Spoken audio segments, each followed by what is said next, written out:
बा सनम करम तारो लागे खानदानी बा सनम करम तारो लागे खानदानी बा।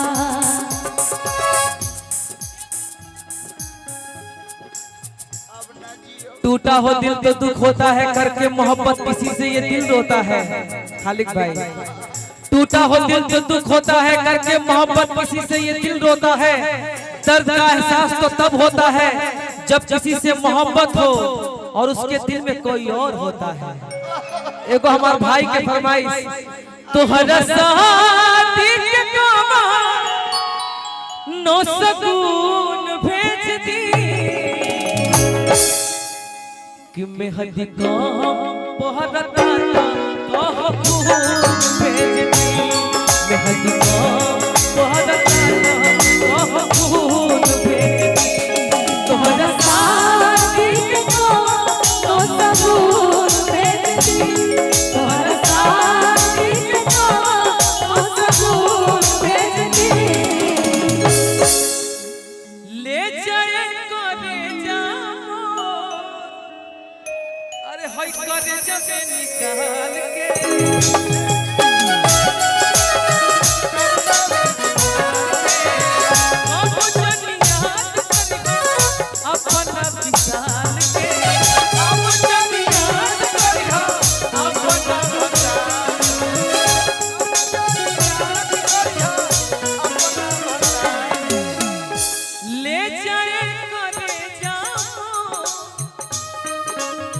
भाव सुनिएगा, भाव ले जाए करे जाओ, करे जबे निकाल के ले जाए करे जाओ, करे जबे निकाल के आप जन याद करियो अपना विशाल के, आप जन याद करियो अपना विशाल के, आप जन याद करियो अपना विशाल के।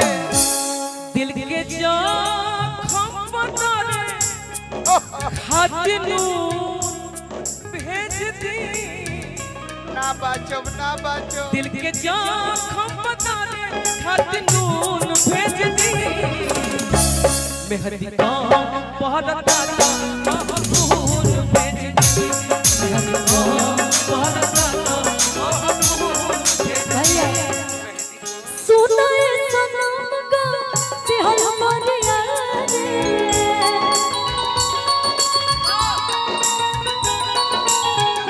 जी के मन न करे अब तहरा मारे।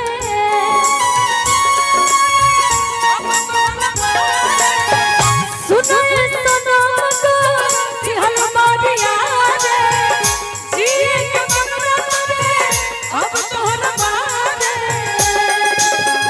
हम कर प्यार तोसे, हम कर प्यार तोसे तू तो सजा दे, हम कर प्यार तोसे तू तो सजा दे।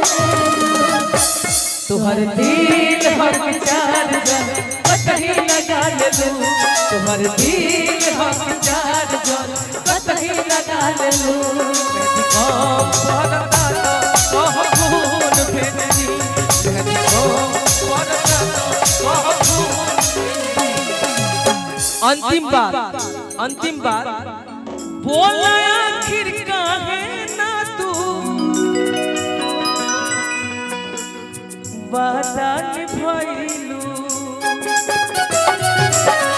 वादा निभाइलू,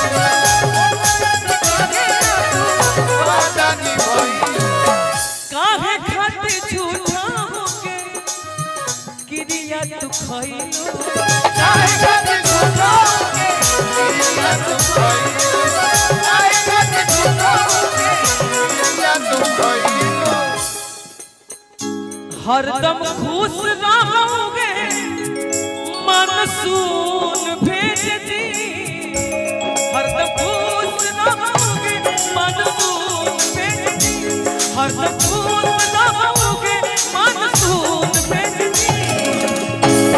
मेहदी का पहरता तो कह खून भेज